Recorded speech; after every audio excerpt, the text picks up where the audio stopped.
kuulkaas tämmönen iltayökruiset meneillään meillä. Kotka VTS Suukko 2. Suukko 2. Kotka VTS. Iltaa. Vanha Kantasatama eli Härniemen laiturista Kotkansaaren toiselle puolelle. Sapokanlahti Ekaamin laituri. Joo, tämä selvä ja siellä päin ei muuta ilmoitettua liikennettä. Meillä on takaseuralainen. Se varmaan, se lähtee meidän ohi tulee tosta niinku Parpuurin puolelta. Tässä oli semmoinen kiva puoli, että me päätettiin tänään siirtyä, koska se lupaa voimakkaampaa tuulta juuri poispäin sitä laiturista. Nyt on kiva mennä, kun siihen vaan siftailee nätisti siihen ja kato, tuuli hoitaa loput. Ja koska Anitrakin on vähän flunssassa, niin Ei tässä on niinku kauheita merimiestaitoja ei ole kyllä havaittavissa. Siinä menee pelastuslaitoshan se oli. Sitä pimeälläkin liikennettä on. Tuommoinen se satamahan on jossain tuolla. Niin. Joo, tästä me heitetään ihan rock around. Siinä pitäisi olla vihreä kepukka jossakin. Kun jotakin paatteena varustelette, niin laittakaa semmoset laitteet, mistä saa näytöt pimennettyä kunnolla ihan pimeäksi.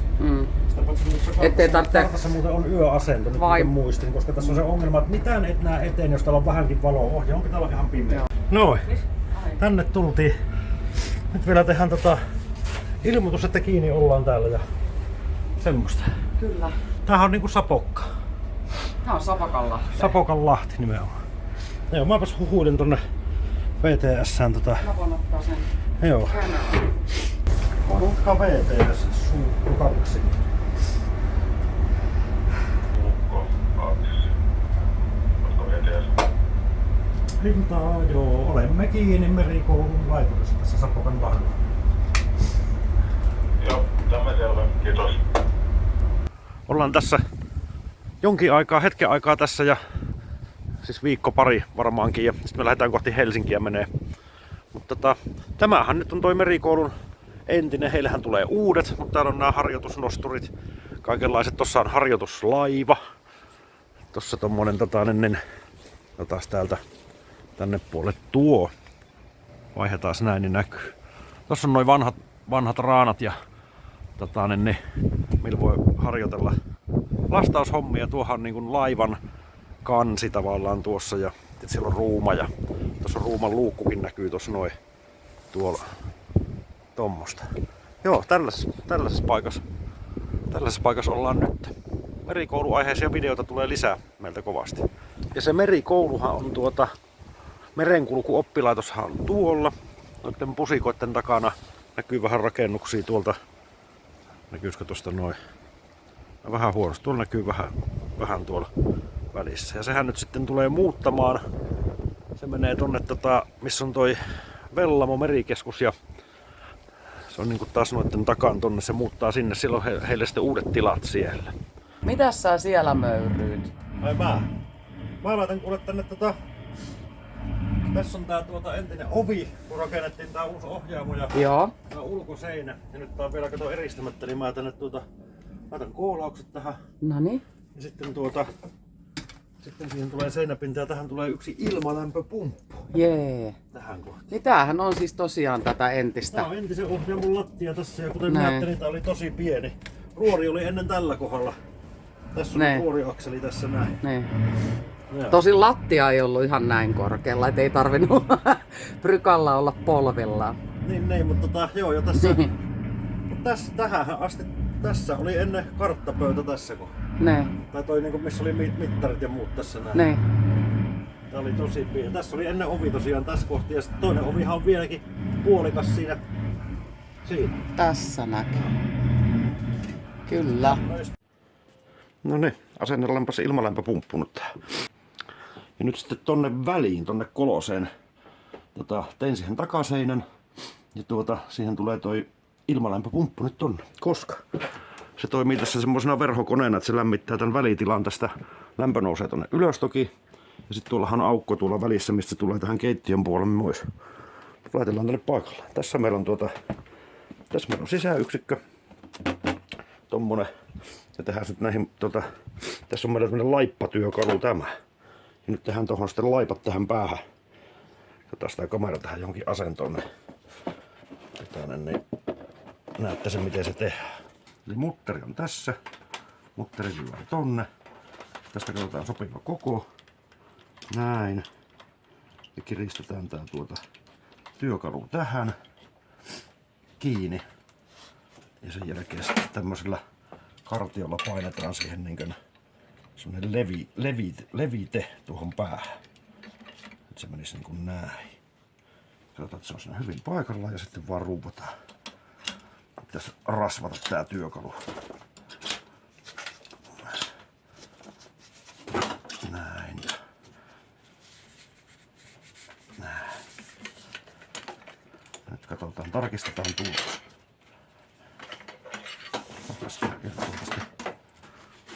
Tähän otetaan auki. Ja nyt sitten on tärkeää tässä tuohon kartion sisäpintaan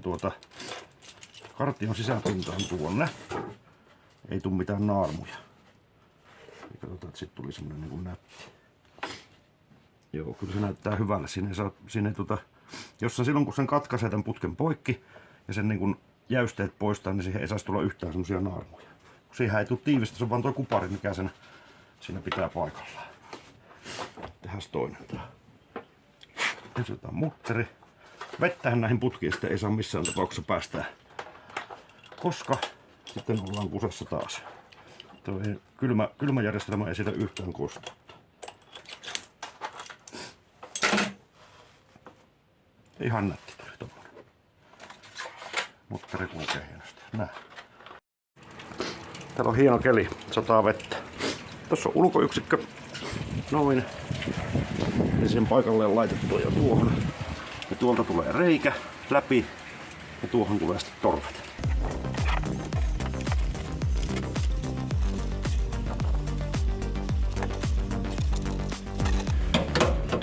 Sitten kun näitä kiristetään. Kiristetään se sillä tavalla, että aika piukkaan saa vetää. Se on melkein semmonen olo, että se kohta nyrjähtää jo niinku jengaltaan, mutta sen saa vetää aika tiukkaa. Siellä on vähän pidemmätkin työkalut kuin nämä. Tästä on hyvä pitää kiinni, että se toiselta puolella vastaa, ettei laitteen sisältä lähde nuljahtaa mikään rikki. Koska nyt se kupari muotoutuu tuohon messinkiin ja tiivistää. Se on aika piukassa. Sitten laitellaan johot tähän sisäyksikköön.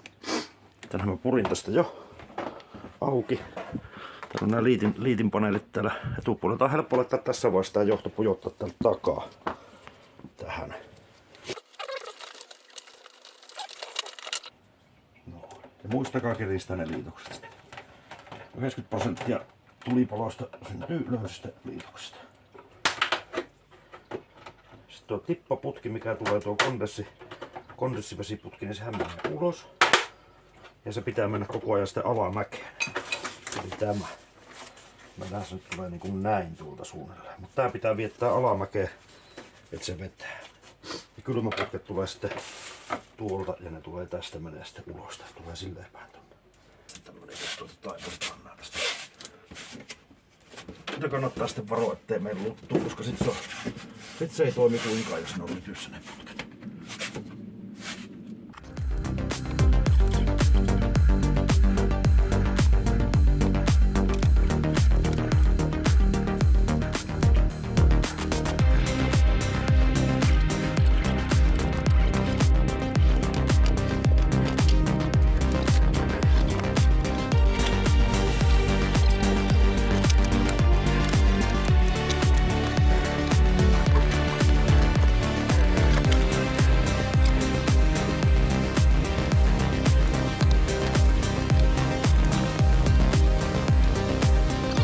No niin, oksalamppumies.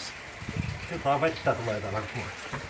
Olet tullut täältä kuvaamaan. Meillähän tässä tää ilmalämpöpumpun laittelu loppusuoralla. loppusuoralla. Tuossa on meillä tyhjiöpumppu nyt sitten. Laitetaan vakuumiin se. Hyvä katsoa, että siellä on öljyä tuolla pumpussa sisällä ensin. Tämähän on nyt just tämmöisellä sadekelillä, niin kun näitähän nyt ei kannattaisi laittaa sadeessa. Niin kauhean monet meidän toimet on just silleen, että älä tee niin kuin me teemme. Niin joo. Vakuumia tulee hyvin sinne. Noin. Nostaan liitinkin tohon ja se saa tyhjöityä siinä ainakin 20 minuuttia, varsinkin kun näin kostea keli, niin se rupesi näin tyhjäksi. Sen tarkoitushan, tämän homman tarkoitus, että lähtee kaikki kosteusvekee tuolla järjestelmistä. Ja nyt sitten, tässä on tärkeä vaihtaa, nyt on ollut täällä vetämässä vakuumia kohtuu pitkä aikaa, 20 minuuttia ainakin. Ja nyt sitten, tässä on semmonen juoni tässä hommassa, kun ottaa vakuumi irti tästä. Nyt. Ja kato nyt tässä kohtaa, kun avataan nämä kylmäaineet, sitten päästään tänne putkistoon. Avataan tästä nämä korkit. Tuo vakuumi saa olla päällä vielä tässä kohtaa. Näin. Ja niin. Nyt tehdään niin. Ja kuusiokololla avataan tätä toista tältä hieman. Että sinne ei vahingossakaan vaan imeydy ilmaa. Mä näytän teiltä homman nyt oikein tarkasti. Näettekö tuon mittarin tuolla? Joo, näette. Onko se alle jotakin vähän, niin se näkyy vielä paremmin. Tämähän on tämmönen räsää mittari. Mä tunnen nää työkalut aika hyvin, kun mä oon tehnyt näillä paljon. Eli sammutetaan tää pumppu. Noin. Nyt avataan vähän ja katsotaan, että tuo mittari menee nolla. Että se niinku tulee ihan pieni ylipaine tonne noin. Noin, se on siinä. Nyt siellä on pieni ylipaine tuolla kylmäaineputkistossa. Niin sinne ei vahingossakaan tässä irrotusvaiheessa mene nyt ilmaa. Tässä kohti käyttäkää hanskoja sitten mielellään. Näin. Tämä pois. Nyt se on irrotettu siitä. Sen jälkeen avataan nämä kummatkin hanat tästä. Näin. Nämä pyöritään ihan auki asti. Nämä ei voi tulla täältä yleensä pois, niin kuin tätä ei liian auki saa. Noin, täysin auki. Ja toinen kanssa auki. Täältä. Näin. Nyt pannaan korkit paikalleen, koska nämähän ei ole ihan 100% tiiviit välttämättä nuo venttiilit tuolla. Ja nämä korkit estää sen vuodon. Tässä näin. Nyt meillä on yksi korkki hukassa tietenkin. Noin. Se olisi hyvä pitää vastaan jollakin, kun nää kiristää tähän, niin köpö siinä hommassa. Nyt siellä on kylmäaineet sisällä. Nehän ovat pakattu tänne kompressoriin, siis kun tämmöisen ostaa, niin ne on aina tuolla kompurapuolella valmiina. Noin. Se on siinä. Nyt lähdetään laittaa vielä sähköt tohon. Niin saadaan se kulkaista tulille sitten tuo vähän. Näin. Sitähän mä en tiedä nyt mihinkä vaiheeseen toi meni. Koska se olisi pikkusen oleellista tietää mihin jakautuu tuo kuorma tasaiseen noille laippatyökalut on. Se on nyt tossa sulakkeessa. Siitä. Siinä palaa jonkinlainen virtavalo tuossa vehkeessä. Nyt se on jäähytyksellä. Tässä on sitä mode. Kondenssi. Nyt on puhallus ja nyt olisi niinku käsittääkseni aurinko. Tuo aurinko on aika hämäävän näköinen. Joo. Täällä käy kompura jo ja puhalli ihan hyvin. Tuonne ininä kuuluu tosta, kun se on taajuusmuuttaja kompura, niin vähän tolleen vinkuu. No keittiöpuut menossa. Noin. Pitäis lähteä puhaltimen käyntiin kyllä ihan kohta jo.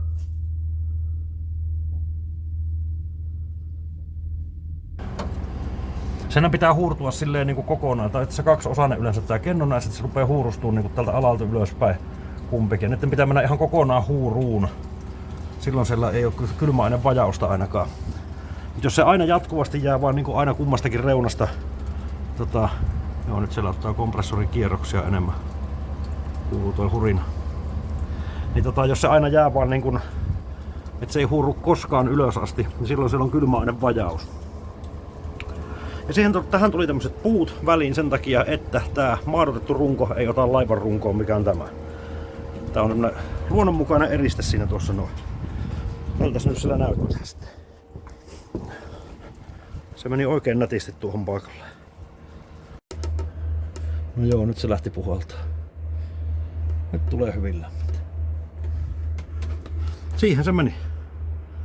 Nyt tähän tehdään sitten vielä nämä loput seinäpinnat tänne näin. Niin tästä tulee ihan nätti tästä portaikosta. Tää on vielä kesken tästä aika paljon.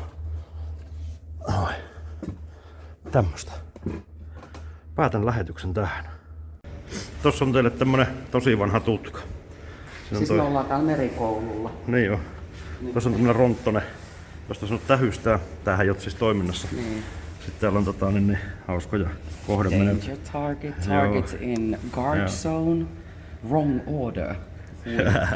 Lost targets, lost fix point. Ja tämähän nyt täällä sammuu valo. Heilutaan tässä vähän. Tulee valoja. Tämähän on niinku tossa tiedot. Jonkunlainen arvokilpi. Selesmar. Ehkä joku teistä katsojista on käyttänytkin tämmöstä joskus. Niin, laittakaa kommenttiin, jos ootte käyttäneet. Tää on tämmönen iso pöytä. Tämmönen.